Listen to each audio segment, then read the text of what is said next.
Thank you. So our last speaker is Jay. Jay is a person with hemophilia B who has recently undergone experimental gene therapy.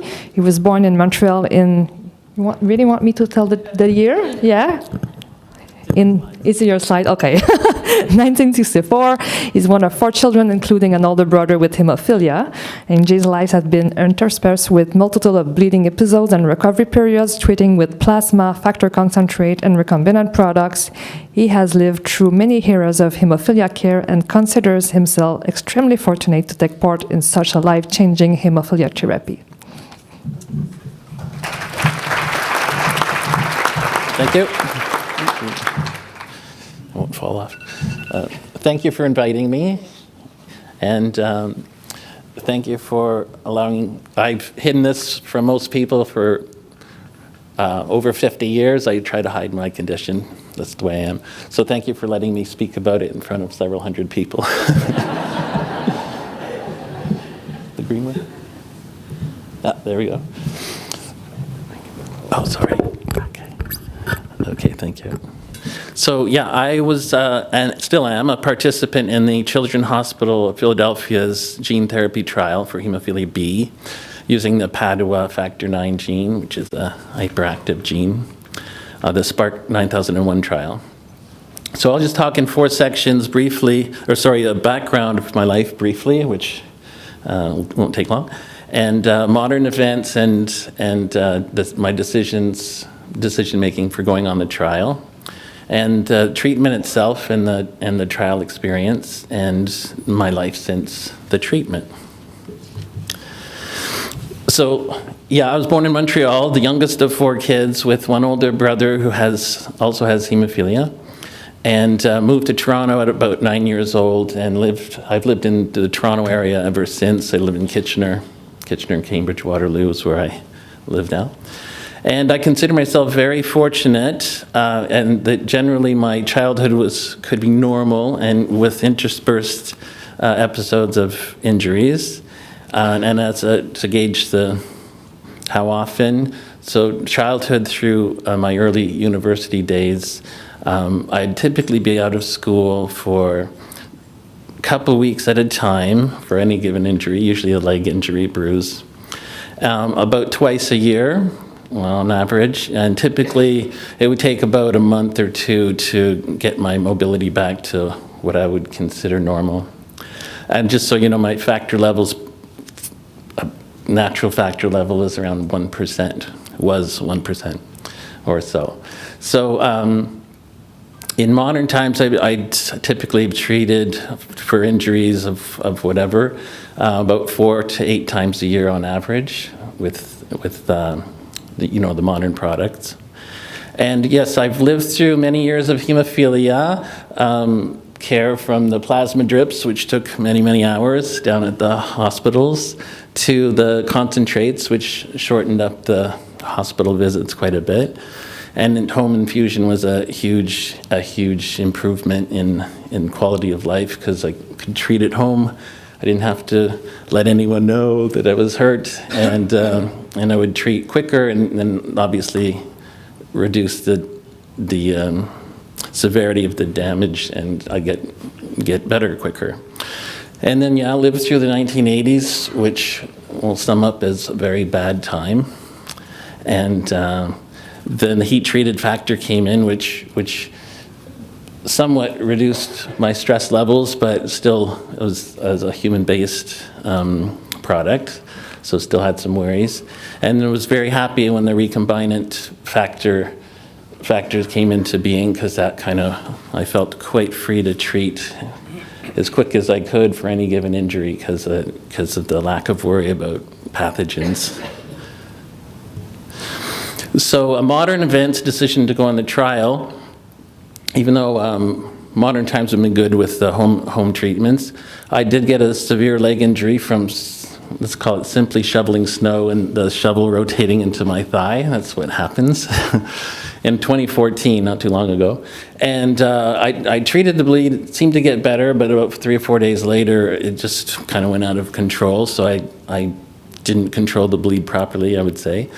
and ended up spending 10 days in the hospital, and it was a 1 month on a walker, 1 month on crutches, 3 months on a cane, and another 3 months getting back to normal. That's probably being conservative. So it was a big reminder to me in modern times that it's a very ugly disease, and no matter how good I try to control it, it's always ready to pounce. So that's my was my current state of mind leading up into the trial events. So in 2015, the Harvoni was offered as a cure for hepatitis C, which I had acquired the decades earlier, which, as it turns out, so I was cleared that September in 2015, and it turns out that would make me eligible for the gene therapy trial, which I wasn't aware of at the time. But I received a letter from Dr. Title that December offering the opportunity of going on a gene therapy trial. And I was aware of gene therapy for hemophilia, but thought it was a far-off hope. But it appealed to me as the ultimate solution, which is onboard factor IX production.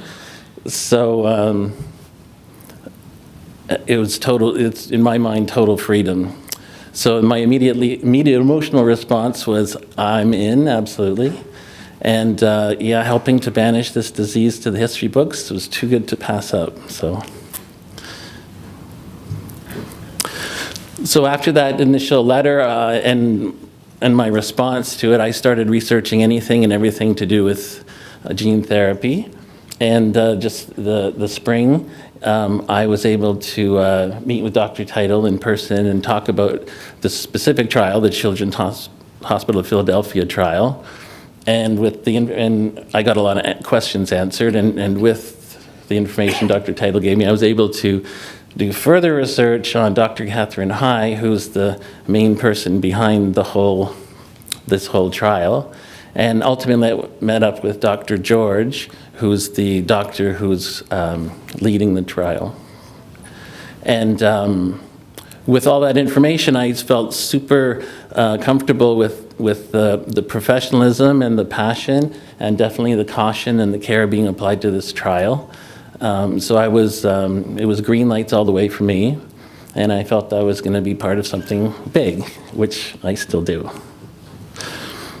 So June 6, 2016, just pretty much 3 years ago, I was dosed with the gene therapy, and to sum up in one line the actual gene therapy dosing procedure, it is truly, that's it, are you kidding me? So because from the scientist's point of view, I think we've seen presentations about how much is involved, but from a patient point of view, that's it, are you kidding me? So to have a disease your whole life, and then with one intravenous injection of a clear liquid in a bag lasting less than an hour, you walk out of the hospital and leave your hemophilia at the door. So to me, this is magical.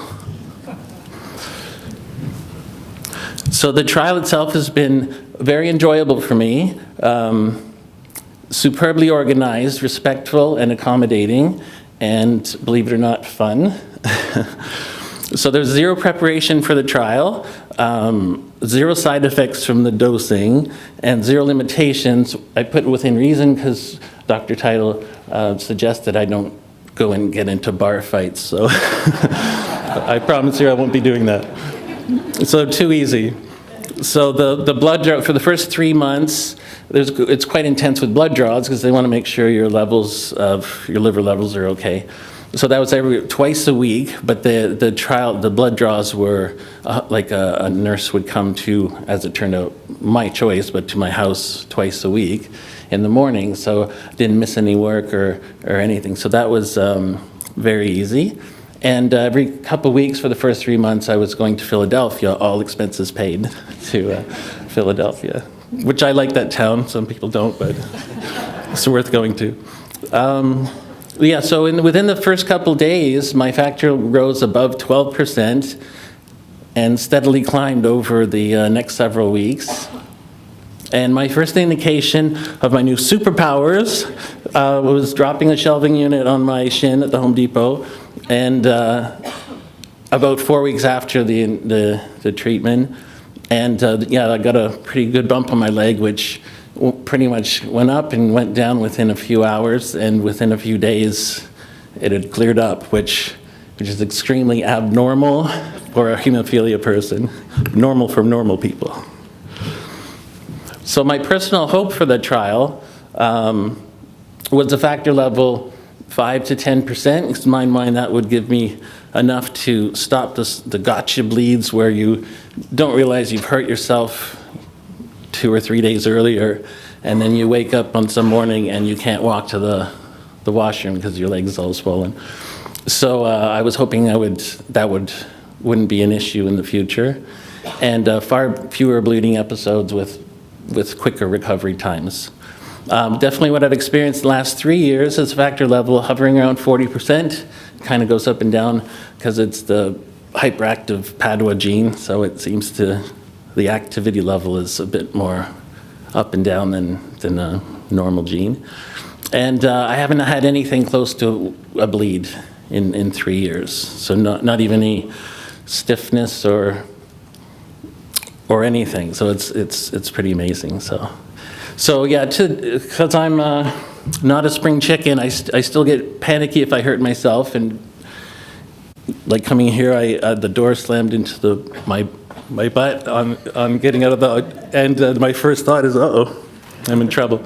But I need to consciously repeat to myself, okay, I've got 40%, I'll be okay. So I still have to do that. And I do notice with any physical activity, the endurance I have that's the best way I can describe it. It's just better, and no surprises the next day. Again, like sometimes you can do, I think normal people too, they might wake up stiff the next day. Well, that can happen, and then next thing you know, you have to take a treatment. But here, I'm not getting any surprises the next day. So, and simple pleasures, not being so stiff in the mornings, and limping getting off of an airplane or out of a movie theater after sitting still for a few hours.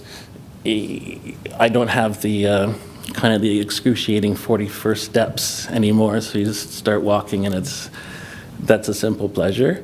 And yeah, not having to not having to worry about how far my fridge is away, because whatever you're doing, if you're local, even if you hurt yourself, your first thought is how quickly can I get home to administer treatment, because I did the on-demand.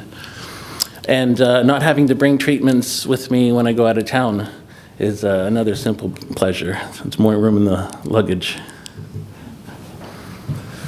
So I'm still in too good to be true mode, but definitely my fear of the injury side of hemophilia has gone way down.